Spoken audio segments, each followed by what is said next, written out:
Season 2, Episode 48. Thank you guys so much for joining us. I'm your host this week, Jenna Anderson, and I am joined today by Nicole Drum.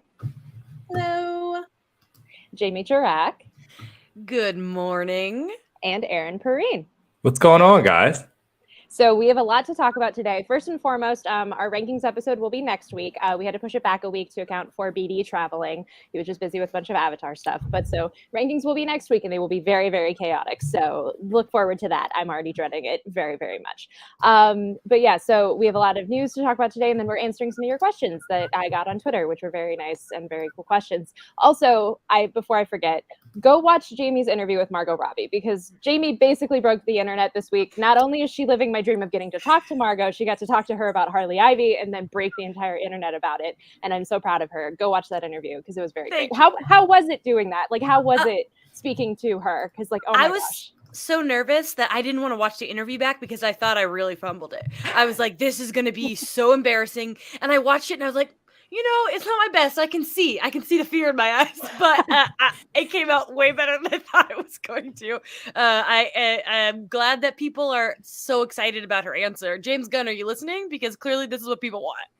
Give the people what they want. I totally get that about not watching interviews back. I feel the fear in my eyes in 90% of the interviews I do. So, but yeah, so first we're going to knock out some news, and I'm going to let everyone else take it away, so I'm not just talking the entire time. So. Okay, so first up, of course, Daredevil. So we got some new cast members for Daredevil Born Again. You've got Michael Gandolfini, son of James Gandolfini, who played Tony Soprano in The Many Saints of Newark. Fun stuff right there. It's a rumor that he'd be playing a major role, but of course we don't know. You got Sandra Holt from Mr. Robot and Fear the Walking Dead, and Margarita, is it Levieva? I think so. Yeah, from Revenge and The Deuce and Star Wars The Acolyte, which, Jesus, the freaking cast on The Acolyte is crazy. It's very, very, very packed. Of course, we don't know who anybody's playing, but of course, the internet also has its own theories about what exactly might be going down. Any thoughts about the Daredevil castings? I've heard one theory about Gandolfini that I really like, which is that maybe he's playing Richard Fisk, of like Wilson Fisk's son, who kind of becomes like his own sort of supervillain. It's like because that would be the perfect kind of way of thinking of like, let's get baby Tony Soprano to go play Kingpin's son, essentially. I think that would be great. But whoever he's playing, he's in this universe now, and that's cool in and of itself. So I like all of these cast members. He's such a good actor too. I really enjoyed seeing him previously in Many Saints of Newark. So I'm just excited for the casting in general. I don't care who they cast him as. I think he's going to be a great addition. Also of note, our friends at Ages of Fandom posted this news, and then D'Onofrio got under it and was like, "Oh, I love this news." So only pouring gasoline on things is what a Vinny D does, man. I don't think anyone loves this stuff more than him, which is like adorable. That man has been around for a long time in this business, and the fact that he still gets excited about parts is really, really nice to see. I love that. Mm-hmm. So on the topic of other Marvel casting of the week. Oh, great segue, Jenna. Nice work. Katie Dickey has been cast in Loki season 2, and by cast in, they already filmed that, so they just dropped that news kind of late. And now that they say it, I'm like, maybe did I see her in that trailer I saw at D23? If you don't know who she is, she played Lysa Arryn on Game of Thrones. If you don't know can't remember who that is, it was Catelyn's kind of kooky sister who fell out the big hole at one point. I think that's cool. I'm like, it like stirred something in me. I feel like I saw it. Like maybe she worked for the TVA. Maybe I'm completely making that up. What do you guys think? I love your humble brag of just like, the thing I saw at D23. Like all of your rankings for like anticipation next year are going to be like so far above the rest of us because you've seen footage from basically everything. And it's like, I'm mildly jealous of that. I liked her on Game of Thrones. She was definitely very memorable on that show for a lot of reasons. So like, I'm excited to see how she fits into Loki. Part of me was like, is she playing like a variant of Sylvie or something? Because it feels like she kind of looks a little similar. Like that would be kind of a cool, like old woman Sylvie sort of thing. But if she's in the show, I'm excited for whatever they're going to do with her. The synopsis of that whole, from you, Jamie, is the funniest thing. If you have not seen that and you heard that and you went to go look for it, you'd be like, whoa. It's gonna be fun. I sense a addition to the wheel of evil ladies for sure. The wheel of evil. Sure. Yes. I'm sorry, I love that, and I'm going to use that. And I'll credit you. Sure. We have a whole like thing. I need to build it so we Yes, can you do. spin it. Oh, That's yeah. my next tattoo. Yeah. The Oh wheel my of gosh. evil Wheel of ladies evil is a ladies. tattoo. I'm just picturing like the Price is Right wheel. Like you just spin it and try to get Yes. as close as possible to like Can there a be dollar. sound effects for different like, evil ladies, like to go with their evil? Like, and can the Agathas be Agatha all along? That's all. Yes. But yeah, Nicole, what do you think of this casting? You mentioned old lady Sylvie, and now I want that. So I'm down for. Honestly, I've been happy with like any of the casting like news we've gotten, and I try not to think too hard. Who could they be playing? Because I genuinely like being surprised, which sounds crazy because most people who know me know that I love spoilers. I like being prepared. Like, please tell me everything so I know what I'm dealing with. But when it comes to casting, I actually do want to be surprised. So I try not to speculate too hard. But you mentioned old lady Sylvie, and now I want old lady Sylvie, or as I saw in the comments, hag Sylvie. And now I'm like, yes, please. Poor Katie Dickey, she's not old enough for know. old lady. I know. Sylvie to be I know. As I was saying that, I was like, this feels a little mean, but like it's the old man Logan label Yeah. to stay in a female context. It's just a very weird way of putting it. And hag but- is not necessarily a commentary on age. It's like being a crone. It's a I was stab. about to say, I like yeah. Hag better, actually. I think Hag is I am a quite hag, good. Oh boy, so we'll just have to wait and see who she ends up playing. Oh man, Wheel of Hags coming soon. Also coming soon. A new Across the Spider-Verse trailer. I was on writing stuff for the site and looking around and wondering why the movie was trending. And apparently someone was posting images from the editing bay of Miles and Gwen on some building upside down looking out at the sunset. And I was like, well, this is cool. We must be getting a trailer. And then like maybe an hour later, Sony was like, here's the trailer. It's 10 days away. Ready yourselves. So what do you want to see in the Spider-Verse trailer? And incidentally, it's been like a year since the first teaser came out. So Well, I can say I'm with Layla. I want to see Oscar Isaac / hear Oscar Isaac. So. I want to see everything. I've waited so long since that teaser that like I'm just dying for content to come into my eye holes. That might be one of my most anticipated projects in general, just because the first one was so cool. And now I'm just like, I'm literally like crumbs. I'll take them, please, tiny crumbs. But I'm also with you on the Oscar Isaac content because that man's voice. I completely agree. I added the note about the trailer coming out a year ago last week because it was like time has no meaning anymore. Like it is, it feels like that came out yesterday, but also a year ago. And so it's crazy. Like we need more footage of this movie. I want to see Oscar Isaac. Obviously, we'll never say no to seeing him. But I want to see Spider-Woman. We know Jessica Drew's going to be in it. Issa Rae is voicing her. I want to see like her design and what she looks like because I feel like there is a lot of potential for how you design her character. And I just want to see like the weird worlds that they go to because it sounds like they're going to really kind of push the envelope. So I'm hoping we see like nuggets of that in the trailer because I feel like there's so much they can do.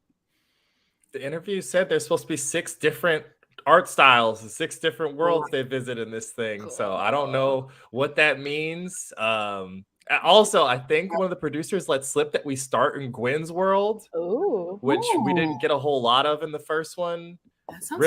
Rip to poor Peter. His weird lizardness in the first one. So I'm excited. I want to see what we got.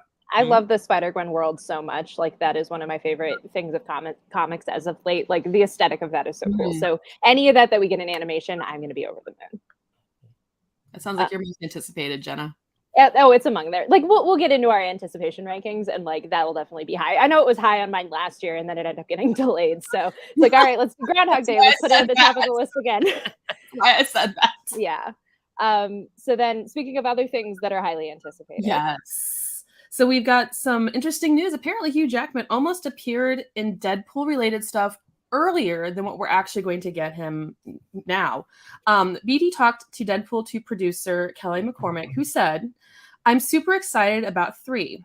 David and Hugh are friends, and there had been conversations about including Hugh and different things when we were having those conversations back in the day. I'm just really excited for them, and it was an amazing experience for us." So, like, I'm like, we could have had this sooner? Are you kidding me?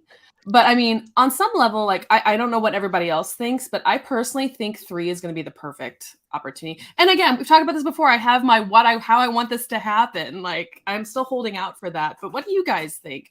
Are you disappointed that we didn't get it sooner, or are you like, now is the time? Now is the time. Like, let us like earn it. It's like Logan was what, 2017? That's not that long ago. Yeah. Like 5 years ago. Like make us like earn it sometimes. I don't mind waiting. I think anticipation can be fun. Like just like Frankenfurter says.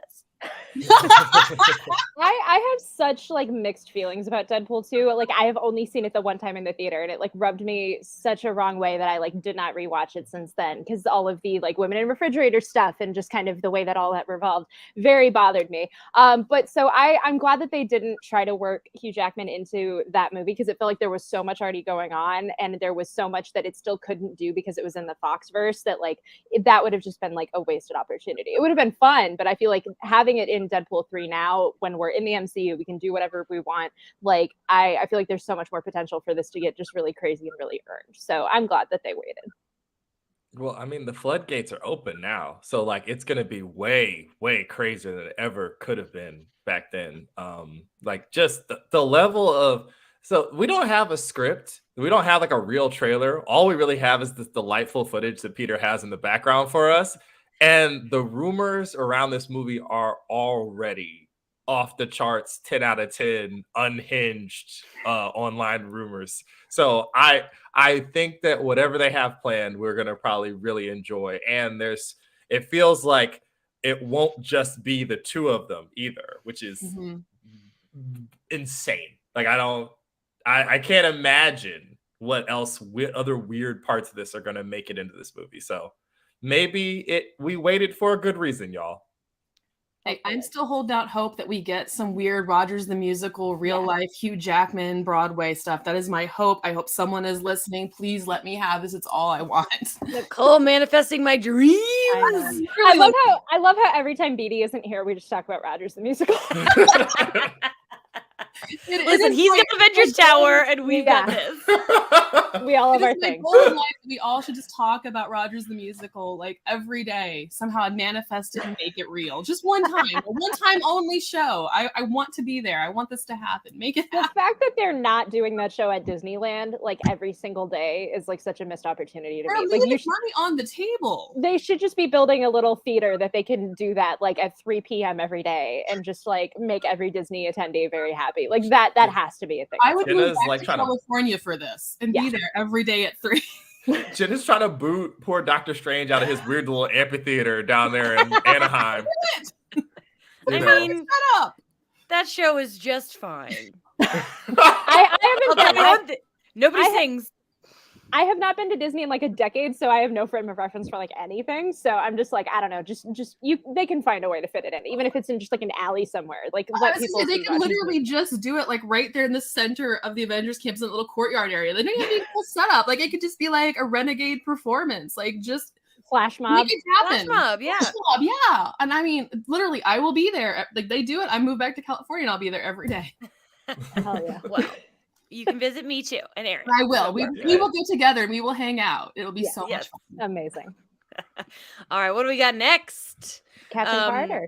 Yes, Haley Atwell doesn't think she's coming back as Captain Carter. This is what she said to Digital Spy. Time for a long quote. It's so funny because, I did that 10 years ago, and I love her because I love the people, and you never know, meaning never know if there could be more. She continued, it depends on what Marvel and what the audiences want. I'm a custodian of her. Compared to the rest of my career and everything I've done, or my stage work and doing Mission Impossible now, and all the diversity of roles I've played, and the diversity that I get to explore, and to be able to play more complex roles and villains and lots of other things, she is not mine anymore. She lives in the world of people that have taken her into their heart, and that's beautiful. But it's kind of like, you can't control the impact a particular role has in the rest of the world.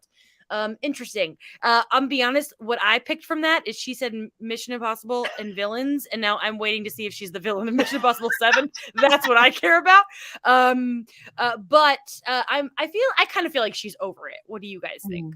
My thing is like she says this in a way, and I'm like, what if season 2 is still coming out? Like we know Captain Carter is still part of that, and she's still voicing that. So is it this thing of like she's already recorded all of that, and now she doesn't think she's coming back beyond that, or what? Because it's like we know we're getting Captain Carter. It just doesn't sound like she's not sure beyond that. I feel like at a certain point, if the Captain Carter from What If can survive up until Secret Wars, I feel like they're going to try to like weave her into some big thing with Secret Wars just for the novelty of doing it. But I don't know. I agree with you though. The Mission Impossible of it all now. I want her to play the bad guys so badly. Oh, I'm just concerned that because like Tom Cruise and Rebecca Ferguson, I've been waiting. I just want them to kiss, and if they don't kiss, I'm gonna lose my mind. And I'm worried that Haley is like encroaching on that ship, and so she's the villain. I don't have to. This is all you guys. This is I know this is a Marvel podcast, but like Mission Impossible is all I think about all day, every day.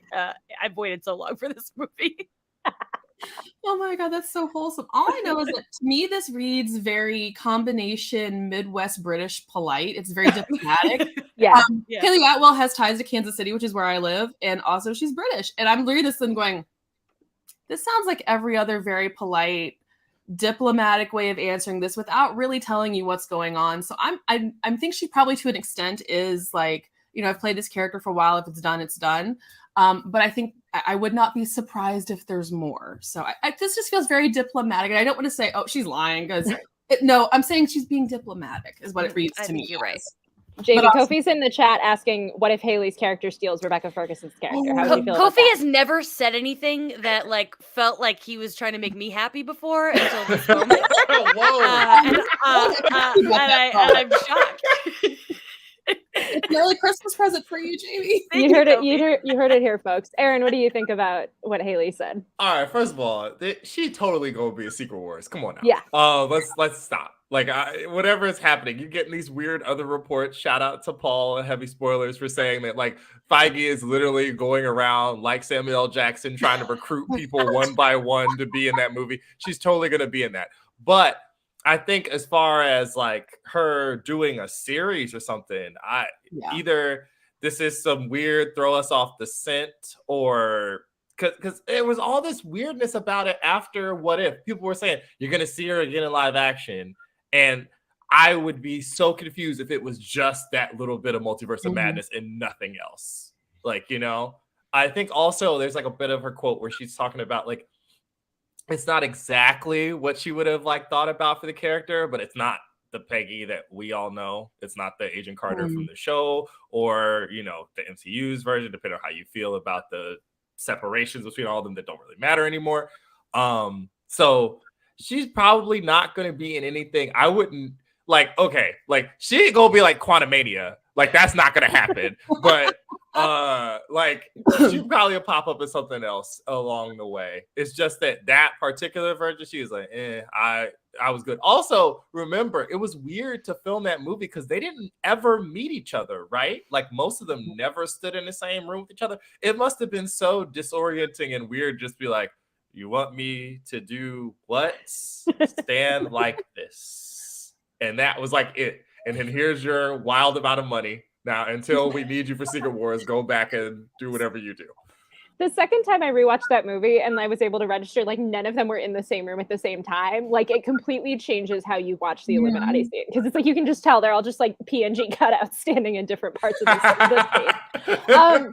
I agree. I think like she can't not be in Secret Wars. I feel like obviously they're probably working out all of the red tape and the contracts for all of that now. But I feel like if they don't find a way to do like Steve, Sam, Peggy, everyone who's ever held a shield in the MCU or in the comics, if they're not all together at like one moment of Secret Wars, I will be shocked. So I feel like she has to come back in some way. So I will watch her be in Thunderbolt. Oh God, that would be hilarious. Why not? Everyone in that movie has a shield except for Ghost. So yeah. Let's have fun with it. Make a full collection. Yeah. Well, bring back Sousa. That's all I care about. Yeah. Wow. Asking the important questions. Yes, absolutely. There you go. Yeah. And you know, speaking of people who are no longer in the MCU, as we all know, RDJ is no longer in the MCU because, you know, rest in peace, Tony Stark. But he has recently revealed what he misses about the MCU, and he was speaking to Deadline. And what he said was that what I miss most, Being in the trenches with Kevin Feige throughout, the beginning with Jon Favreau, it's like a beautiful dream now. The middle with Shane Black on Iron Man 3. We had just had Exton and shot it mostly in Wilmington, North Carolina. It was idyllic and subversive. In the end, when I realized I'd made so many close friends in the MCU cast and the Russo brothers helping me embrace Tony's arc. The thing that jumped out for me is that he mentioned Iron Man 3. I know that sounds awful, but that was like my least favorite MCU movie. And I'm My like, favorite Iron Man movie. Like, well, I mean, it's a great Christmas movie. Yeah. And it's on the rotation, but it's like not my favorite MCU movie. So I'm like, wow, that was the okay, cool. He got to do some acting in that movie though, so That's I'm like, I feel like as a performer, that would be Oh, yeah. probably what stuck out in my mind. Aside from Endgame, when you get like a good hearty death scene, Yeah. I'm not surprised as an actor that he dropped that one. I just love how poetic his answer was. Like, I feel like that's something like you need like the lines of that like sync to a fan cam of like Tony footage or something. Oh my like, gosh, yes. it feels so beautiful and eloquent, and it's such a like more nuanced answer than I would have expected, which is just like I liked the money and being Iron Man. Like, I'm glad that he had a more nuanced way of looking at it. And then it's just funny because it's like we all are like he's obviously at the top of everybody's list for Secret Wars for coming back. So like the fact that he's at the point where he can say that he misses certain things, and like he in that same interview he had a very long quote, way too long to read here, so I didn't include it. Like talking about the whole Quentin Tarantino thing about whether or not actors or the characters are the stars themselves. So I'm glad that he's able to back away and kind of like look at the franchise differently. But I feel like we'll see him again at some point. Oh yeah. We almost have to. Yeah. I mean, I feel like if we don't, there's going to be a gaping hole of some fashion. Just with the projects that are coming up, we have to have something. Other there's going to be like something's missing or doesn't connect without him. I feel like, but I'm with you in terms of his answers just being so poetic. And now that he's mentioned, it being idyllic and subversive, I'm going to have to go back and rewatch Iron Man 3. It's the right season to do it. So. Yeah, it is exactly. It is the season. It's like 15 movies down on the watch list, but now it's moved up. Also, shout out to the chat for just talking about Justin Hammer now. Yes, my people. But yeah, Aaron and Jamie, what do y'all think about what Danny said? Go ahead, Jay. Oh, I was just going to say that I agree with Nicole and it's lovely, and I agree. He's gonna be, that was it. Aaron, the floor is yours. Oh, cool. I think that it's interesting that it's like all this stuff from like earlier, it's granular in a way that I don't think outsiders could really address it.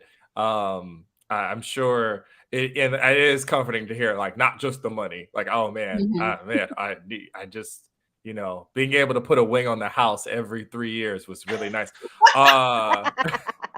So that's interesting, but we also all know, at least a lot of us completely and utterly, none of us is fooled. He's gonna have the least effective Secret Wars press tour time ever, because he's just going to be saying he's going to do the Andrew Garfield without even kind of the benefit, without any of the like the weird netting under you of those high wire acts, because we all think you're coming back, man. We all know, like, come on now. Well, hopefully he's smart enough not to make 2 Oscar contenders that come out at the same time as Spider-Man. That was Garfield's problem. He was in so many good movies and had to get interviewed. Like I've joked around that Tony Maguire was literally sitting like eating ice cream with his kid. Like he didn't have to do any of that. He was just sitting at the house like, wow, you and Tom, y'all got to go through it. I am just chilling. These like I hope great. Downey just like goes and hides in the woods like after Secret Wars starts filming and before it comes out, because it's like if he releases any project, even if it's like Doolittle 2 or something, and he has to go on a press tour or has to be seen in public, he's going to be asked about Secret Wars. All so that like, STEM stuff too. He can't do anything to help the children. None of that. Just he can't like try to save the planet while Secret Wars is filming because it's just going to ruin it.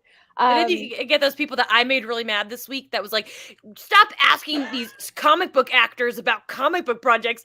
You guys, when they bring me into a junket from comicbook.com, they know what questions I'm going to ask. Nobody at junkets are like there are cases like don't ask about this, but 99% of the time we're allowed to ask these actors these questions. Yeah. Chill out. If you want a very funny example of this, our beloved Brandon Davis just had an interview with James Cameron go up on the site, and the first things out of his mouth have to do with the whole comic book thing without Brandon having to do anything, because he knows what's about to happen. Go watch that. It's funny. They see us coming, they know. But yeah, so definitely go watch that. Go watch it after the show. Don't leave the show and go watch it. Just stay here, because we're going to take a quick 1-minute break, and then we're going to come back and we're going to have a little Q&A. We're going to answer audience questions. So if you're in the chat and you have any questions, feel free to add them, and we might answer those as well. So stay tuned.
Welcome back. We are going to do a little audience Q&A. I put out a call to action on Twitter, and I got some very interesting questions related to Marvel and MCU stuff. If you're in the chat and you have any other ones, you can drop them in there as well. So yeah, we're just going to get started. Now I get to talk way too much and hate the sound of my own voice after letting Yil take over the first half of the show. So Evan Scarf asks, if you were Kevin Feige and you were to announce any new projects that haven't been announced yet, which ones would you choose and why? He then added a little thing about Beatty and Nova, but obviously we know his answer since he's not here. Jamie, why don't you go first? I mean, like, what am I gonna say? Not a Scarlet Witch trilogy? It's just my answer. I can't like pretend I have anything else to say on this subject. Give the people what they want. Action movie star of the year, woman performer of the year at the People's Choice Awards. She won. Come on, it's what we want. That's it. Aaron, what about you? I just, I'm sitting at the end of the dock in my tattered gown, waiting for them to announce freaking Young Avengers, or Children's Crusade. Where when one day the ship will come back, bearing my family. Go ahead, Nicole. Well, my two things are kind of weird. The first, I'm going to ask for the thing I know I can't have, which is a Namor solo movie, which you all knew that was coming. But the rights are apparently a nightmare. So I'm going to need someone to fix that so I get what I want. And I will do it by force if necessary. I'm here for my man Namor. And the other thing is, this is going to be like really dumb, but like I really want a Gambit movie now. Yes. And like, and Jenna knows, I have been covering Gambit from like way back with the Channing Tatum stuff. And like, we had a bet going if this movie ever happens, I'm going to have to dye my hair purple, which I went ahead and did anyway. Like, that became my whole personality for a while. And it's not even that I love Gambit so much. I just love it for him. And like, I need it. It needs to happen. I have become a Gambit fan through this coverage. God help me. So I need it. I absolutely need that to be announced. Make it happen, please. I completely agree. Like I have texted you periodically and been like, "Are we gonna ever dye our hair purple? Like, is the Gambit bet ever gonna come to fruition?"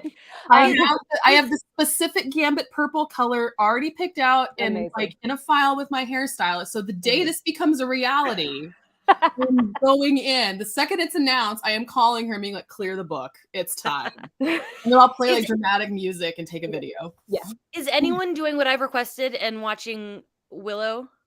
Not yet. No. Not okay, yet. Well, get on it. But when I interviewed the actor who plays Borman, who's my favorite part of the show, I asked him, that like kind of obligatory, like if you could play any hero, and he said Gambit, and I was like, so check it out, and then visualize that.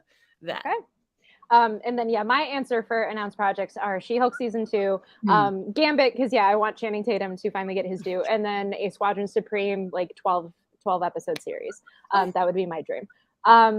But and then Also, the chat is asking, first and foremost, when we are doing Zaddy rankings, I did consider having us do that today, but I figured we can only do so many rankings episodes in December, and that required way more production time than we had for this show. So it will happen eventually. It almost happened today, but I also didn't want BD to not be included because I want to see what his answers are, because I feel like they're going to be absolutely unhinged. Like, we need thoroughly. that.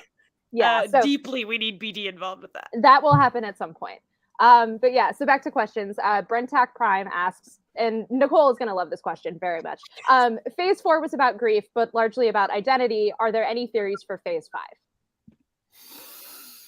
I mean, I don't think we're done with grief, to be perfectly honest, because heroes' journeys in general always contain some element of grief. And also, and I'm still working on this piece, but grief is not a linear thing. You can get through all the phases and still all the way go back. Especially, I mean, have we seen the trailer for Quantumania? There's going to be some grief and some trauma, guys. I mean, it's going to happen. And Guardians, too.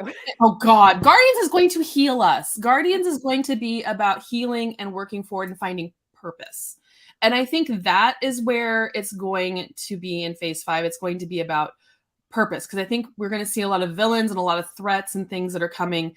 And for the heroes in particular, it's going to be about moving towards, how do we solve this problem? How do we use what we've been through to do the next thing? It's going to be the 7 stages of grief includes one about moving beyond. And I think that's what the next phase is going to be, in my opinion. It's going to be moving beyond and like, how do we live with what we've experienced? And that's my best guess, but we're never going to move away from grief and trauma. We're never going to. It's just going to take a new form. I love that. I was going to say, like, in relation to that, I feel like just based on the projects that we know we're getting next year, I feel like there's a very common through line about like family, of like either found family or like your birth family and all of the different things that can come up with that. So I feel like at least for like the next year's worth of projects, that seems to be a commonality. But beyond that, I'm sure there will be other themes that will present themselves, and we'll just see them as they start to come out. But yeah, Jamie, Aaron, what do y'all think? I like Nicole's answer. I feel like we're like, it's the acceptance phase. Yes. Like, I think that's great. Yeah, like, what do you do now? What do you do now that you've been through it? How do you take these pieces and go on? And I think that's where we're at. And I'm pumped to see how they handle it. Aaron, what do you think? I'm trying to think about, so Phase 5 is Quantumania, The Marvels, Guardians of the Galaxy Volume 3, Daredevil, Secret Invasion. What is, am I missing Echo, anything? Agatha, and there's one thing. Is Thunderbolts the end of? Yeah, okay. Yeah. Mm-hmm. So I feel like either instability or like legacy, or like that's gonna be what happens, like, because we already got the grief, and then like the cracks have already had their like foundations, and now although there is building, there's gonna be like all the way up throughout all of them. So I think that, because stuff is gonna hit the fan in Thunderbolts, like we all kind of expect stuff to hit the fan in Thunderbolts in a major way. David Harbour basically underlining it for us, like, yo, things are not chill. So yeah, I think that's what we're headed towards for Phase 5, with like a very like unexpectedly emotional / kind of like, what was that with Ant-Man, and then bookended by stuff really going sideways in Thunderbolts. I think Thunderbolts is also going to take on the idea of identity a lot. I mean, I know they mentioned identity was in Phase 4, but I don't feel identity was as strong in Phase 4 as maybe there were certain projects within it. It absolutely was huge. I mean, Loki in particular was like a feast about, identity and self. But I do think Thunderbolts, we're going to get a lot of that instability of like figuring your crap out, and I'm here for it. I need Zemo in it. Come on. Well, so that ties into the next question that I have.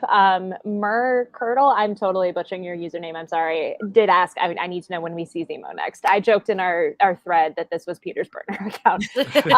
Peter! I feel like he has to somehow factor into Thunderbolts, but I could be wrong. If not, I feel like there's enough places for him to pop up, whether it's like Cat 4 or something else, but it does feel like a crime that he's not actually included in Thunderbolts as far as we know. I would love to see him in Secret Invasion too. Ooh. I feel like he would have an absolute like, oh, there's more of this craziness going on. All right, let's go ahead and handle it. That would be fun. I love that, because now I need him and Ben Mendelsohn in this scene together. I feel like the chaos of that would be very, very good. Now that you put that in my head. I'll oh my god. explode. I will actually explode, like in a good way, but I need that. Dang Jamie, it. what do you think? I don't think we're done with Zemo. That's, I mean, Mm. whether or not, when, where, whatever. But I don't. Peter will get his dream come true. I believe. He's just in the corner dancing like an NPC until we need him next in the Up in the franchise. background. So speaking about when we will see other characters next, we got multiple questions about Kate Bishop. Both Ryan Reflex and Chumba Wambotomy asked, when do we expect to see Kate Bishop next? And then one of those questions also said, like, could she possibly be in Quantumania and kind of set up Young Avengers and stuff? So what do we think about that? Where do we think we could see Kate Bishop next? A stumper. Yeah. I hadn't thought about Quantumania. I've been just literally sitting. I'm gonna be in the dock with Aaron, just waiting for Young Avengers, hoping that she's in front of the ship. Dang, I hadn't thought about where else she might show up. I like the Quantumania theory just because, like, her and Cassie, like, that is kind of a fun dynamic. So that would be cool if that happened. I don't know. I feel like she's one of those characters that can just kind of, like, pop up anywhere and people will be happy to see her. So there's, like, no shortage of places. I mean, the obvious answer is Echo, but I don't think you have to wait that long. I feel like that she might really be in Quantumania in some strange way. I mean, I don't know, you know. Like, Kang just has a collection of all the Avengers from different timelines, and it's not our version of Kate, but it's a different one. And then she's sitting next to, like, Emily Dickinson. Oh my god! Imagine having one of those like IKEA like display shelves where he just goes in and just like, or like that weird Disney movie with the Return to Oz where the woman just has the heads. I feel like he has that like little miniature like characters, and so like we've got Kate sitting next to Emily Dickinson and like just do playing with his Barbies. Out of my head now, and now I had to put Margot Robbie in there because Barbie. And thank you, you've invaded my brain. Yes. What I want is a Thunderbolts cameo that just shows that like Yelena leaves her house and shows that they live together. And then it's like, bye. Yes. Yes. I'm gonna go write some fanfic after we're done with the show and just manifest just come inside my brain before Kevin Feige can disappoint us and not include that.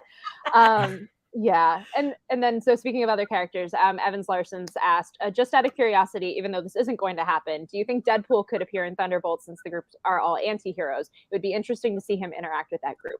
I definitely think that would be fun. I feel like if the story suited it, I feel like Ryan Reynolds would not say no to anything in the MCU. So I think it would be fun to see like him and David Harbour and Yelena and all of this group of people. But I don't think it's a guarantee, but it would definitely be cool. What do y'all think? I need Yelena annoyed by Deadpool. Yeah. I need that so bad. Yes. Maybe post-credits or something. I don't know. But I just really want to see Yelena be really annoyed by Deadpool because I think she'd be like, what is this? You know? And then maybe they could bond over like spicy food or something. Like that could be great. Like have a shawarma scene, but it'd be like chimichangas or something. Oh. Get some sriracha in there. You know. What do y'all think? I don't think that's gonna happen, but it would be cool. But I would be surprised. Mm-hmm. But you know, who knows? With now, anything's possible. Anything is possible. It's gonna get so hard to cover these things. Literally, any person could be anything. Like I hadn't even thought about this, and I'm like, well, technically, yeah. I mean, we did the team thing already in Deadpool 2, but like this would be a little bit more fun than that, considering I hope some of them survive. Yeah, I don't know. Like, also, you have to put into consideration with this too. Ryan Reynolds is like so freaking busy all the freaking time that you would have to sneak him in there and out because he can't be there more than a day because it's like, oh, the soccer club is playing a match, you know. So who knows? Now I'm just imagining like Val going through her Rolodex of people she could recruit to Thunderbolts and just getting to Deadpool and being like, absolutely not. Like, no. Anyway, like even if it was just like some sort of acknowledgement like that would be fine with me. But yeah, I feel like it could happen, but we'll just have to wait and see. So Free Distress, oh my God, I'm butchering everybody's usernames, asked, and so this was a common question, but two people asked this. Do you guys think that the MCU should start doing more things aside from the main timeline other than What If, or that they should just keep doing what they're doing? I feel like we could have a lot of content like the Spider-Man or Earth's Mightiest Heroes animations, but we end up in a 616 bubble. And then Benjo Music asked, do you guys think we'll see a movie set in a completely different universe, like start to finish, and you don't know until the movie ends? I think that would be really cool. I think it would have to be the right kind of story to really do it, because obviously every single project that gets greenlit in the MCU, everyone immediately is like MCU connections and like cameos and all of that sort of stuff. So in order to create a story that could be presented as something in the MCU, but like in the main canon, but it really isn't, I feel like they would have to pick the right thing, but I think it would be cool. What do y'all think? I really like this question a lot. I like because I like the idea a lot. I think it would be cool. I also feel like eventually 15, 20 years from now, there's going to be some kind of reset where we do completely start a whole new timeline. I think that that's like an inevitable down the line thing, because I don't think they're ever going to stop making these movies. That seems like a crazy concept. But like, obviously with the freshman year, but that's kind of, we're all confused about that. And Agents of Shield, if I can't bring it up, is it an episode of this podcast? It started out in the main timeline, but it eventually shifted, and that's kind of an interesting thing to think about. And I think that would be really cool.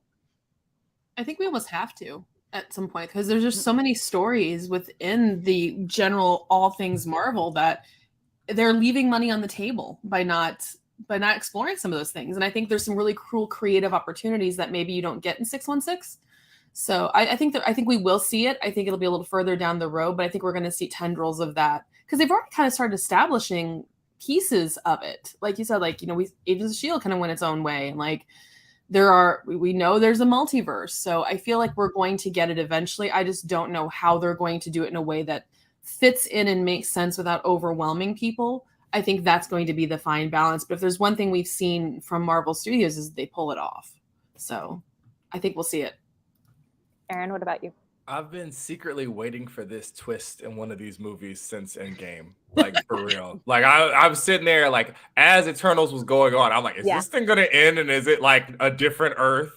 And then you go and they go to the next planet, and it's literally ours. I still think we're actually gonna get it too. One of these things. I feel like this is gonna go through the entire thing like it's normal, and then afterwards you're gonna be like, oh yeah, by the way, that's not where we were, because I feel like establishing Kang, it's easier if there's a hero from another place that's not played by Jake Gyllenhaal that actually has dealt with this threat before and they had their stuff rocked by a swole Jonathan Majors and can communicate the threat effectively, which is basically what happened with Hulk in Infinity War. It's like, oh, we have to take this seriously. He got absolutely destroyed by a person we've never seen before. We instantly have stakes. So I'm still expecting it for sure. I mean, there is another Spider-Man universe, unfortunately, for you to go over there and look through, depending on how you look at it. Miles is over there, but also Tom Hardy movies. And what's the one? What's the one we all been joking around about that's set in the 2000s? Madam Web, that's over there. Yeah. El Muerto's over there. It's a wonderful world of possibility over there at Sony. Go ahead.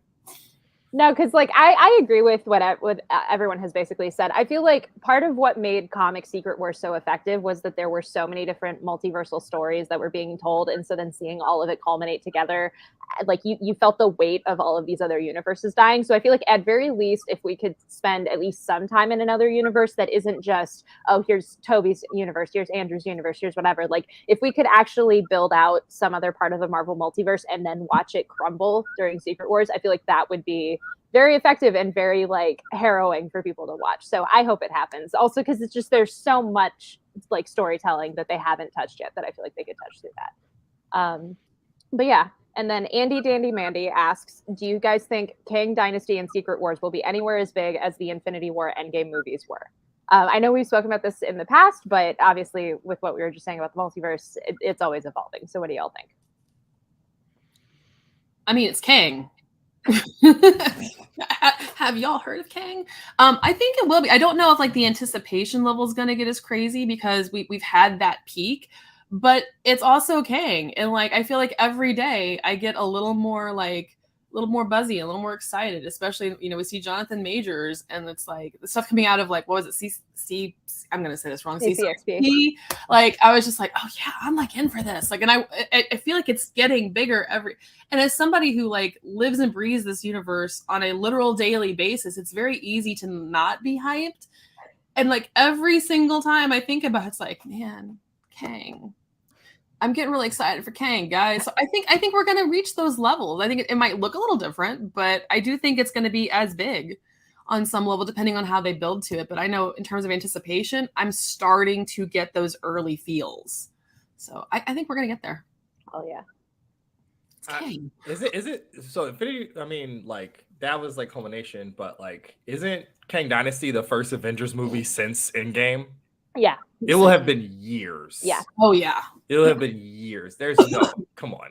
I don't, it's so funny because the first one, everyone's gonna be like, oh, well, who cares? Because like, okay, they're gonna get their stuff rocked by Jonathan Majors in this, and then Secret Wars is gonna be them putting it all back together. But like, there hasn't been an Avengers movie in 7 years. Who knows what shape our world will be in? People will probably be looking for what it was like before in the before times. And then Secret Wars is just going to be a constant stream of, do you remember this thing for at least parts of it? Not all of it. It's not all going to be there. But you'd be a fool not to use a lot of the returns to get people back in their door for the finale of this phase. So I can't imagine it wouldn't be.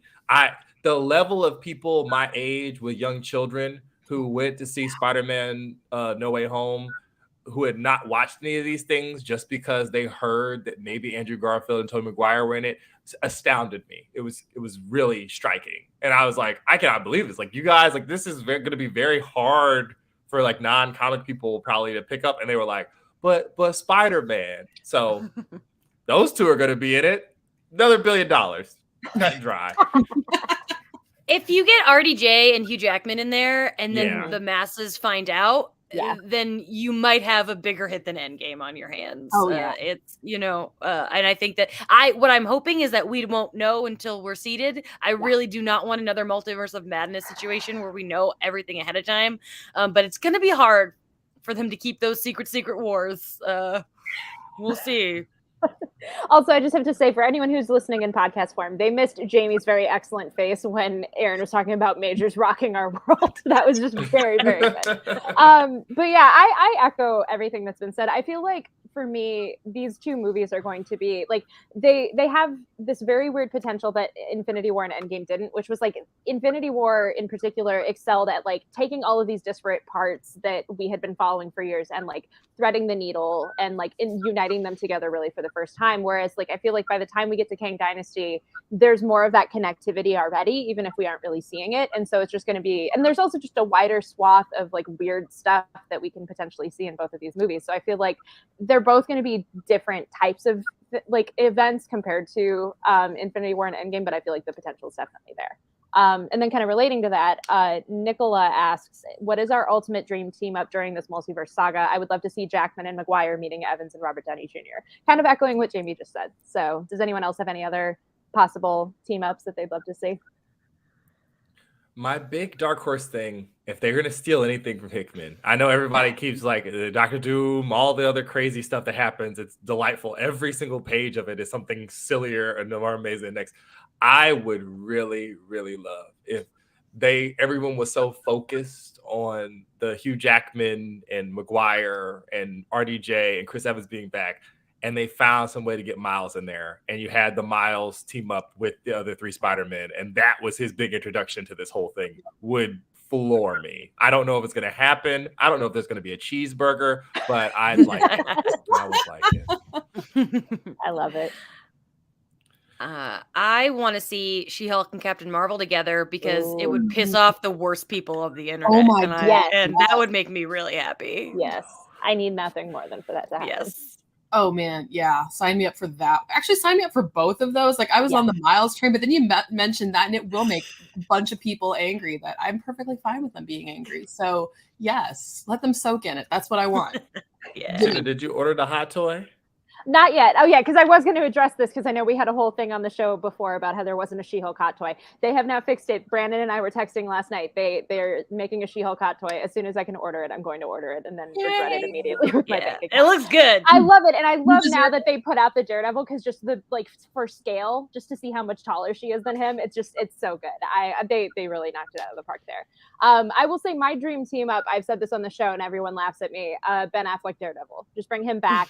Put him in the same frame. Put him and Jennifer Garner as Elektra in the same frame as Charlie Cox, and it would just that would personally make me so happy. That and bringing back James Marsden as Cyclops, because he to me is one of the highlights of the Foxverse. I just watched Sonic 2 last weekend, and I'm like, this man is so delightful all the time. Bring him back as Cyclops and let him have a little bit more fun. But yeah, Time Man H2 asks, so after Phase 6 ends, we will have the Infinity Saga and the Multiverse Saga. If each of you could pick, what big comic book event would you like to see the MCU tackle after Phase 6?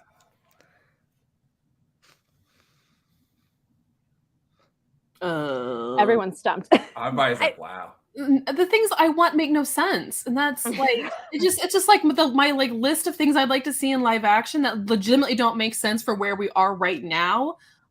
For me personally, one of my favorite stories in comics is Phoenix End Song, Phoenix War Song, and we're not there yet. But I would freaking kill to see that in the cinematic universe. Please. So that's what I would want, but it doesn't make any sense. It feels like an obvious answer, but I do feel like Avengers vs. X-Men is inevitable. Yes. And will be great. And I'd love to see it, but I hope that's a really far away. Yeah. You got to earn that, but I do feel like we're not going to do that. Yeah. And it's the things that I want, again, mine is just, it's too soon for what I want. So it's it feels bad even suggesting. We need some space and we need to do some building and things like that. But when we get it, I hope it is glorious, and we better get it. I agree with Jamie. I feel like Avengers versus X-Men is inevitable. I feel like there's a way to kind of hard reset after Secret Wars and potentially dive into that story and still make it feel earned. Just based on what Kevin Feige said to BD at San Diego of you really want to wait till Phase 10 for the X-Men. I feel like we'll get them sooner than later, and that could maybe be the way that we do it. But if we do get them, all I really want is Namor and Emma Frost. Yes. Somehow, some way. Yes. Please. That's all I need. All I need. Yeah. My two favorites together. I will die. I will leave my body. You can have a memorial for me. It'll be fine. I will die the happiest person if I get that in live action. Please. Aaron, what about you? Oh, man. So this would be after Secret Wars, right? Mm-hmm. We've shot a lot of the bullets that I would have put after Secret Wars in these two phases, the phase coming up now and the one we just got out of. So I always wanted to see them do House of M. Always wanted to see him do House of M. Yeah. And it just doesn't seem like it's going to happen. And the other thing I would say probably is something along the lines like Secret Empire. But I think the block is a little bit too hot. Secret Empire at the current moment. We'll see. Me and Jenna have been waiting for Serpent Society for time immortal, and we will continue to wait. So it's almost at a spite at this point. It's just more to see if they can do it, not even necessarily because I want it, just because of the way that they rickrolled all of us at that presentation forever ago. God, what a time. And then our last question is from MCU_Kelly. Will Jail Cell Jim ever let us get Phase 0 merch? That is a very good question. I don't know the answer to it. I know we have stickers. I don't even have a sticker yet. Jamie has one on her water bottle. But so hopefully those will become more readily available sooner than later, because I would even like to have one, because that would be very cool. But yeah, so those were our questions. Thank you guys to everyone who submitted those questions.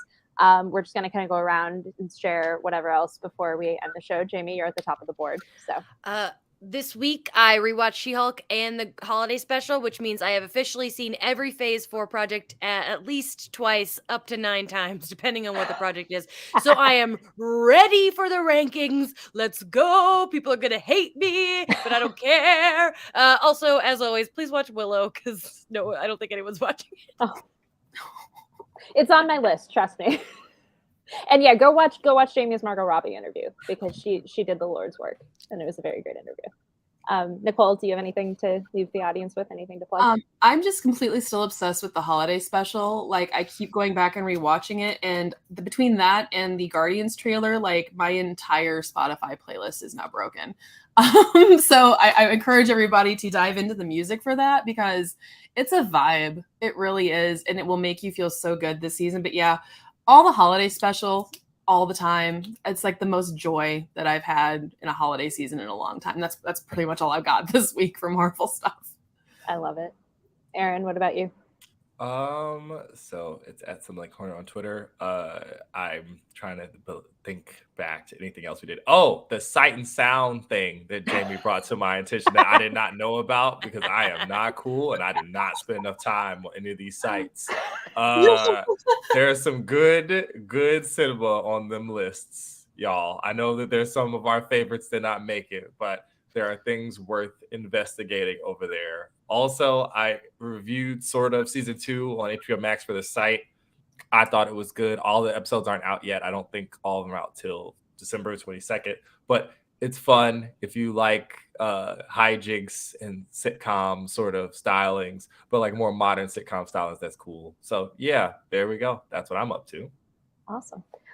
So it's at Hey It's Jenna on social media. As always, go read some comics. There's some really great ones this week. There's the final issue of The Variants, which is a Jessica Jones miniseries that is one of the best things Marvel has put out in recent memory. Like I will stand by that. It is absolutely incredible. But so yeah, there's that. There's like a lot of fun stuff happening in the Dark Crisis crossover. Like there's a lot of good comics to read. So definitely go read those. And as Jamie mentioned, our rankings episode will be next week. Get ready for chaos, because there will be a lot of chaos of ranking all of our projects in phase 4. I'm still probably, as soon as I submit my rankings to Peter for him to make the graphic, I'm immediately going to regret how I put like the middle portion. I know, I just know it's going to happen. But so yeah, so stay tuned for that. Hopefully that'll be a fun one. So Aaron is at Summit Lee Cornet on social media. Jamie is at Jamie Cinematics. Nicole is Life in Polaroid. Don't forget to follow us at Phase Zero CB. Leave us a 5-star review at the podcast platform of your choice. And if you ask a question in your review, we might read it on the show. And yeah, thank you guys so much for listening. And we'll see you next week for our very chaotic rankings episode.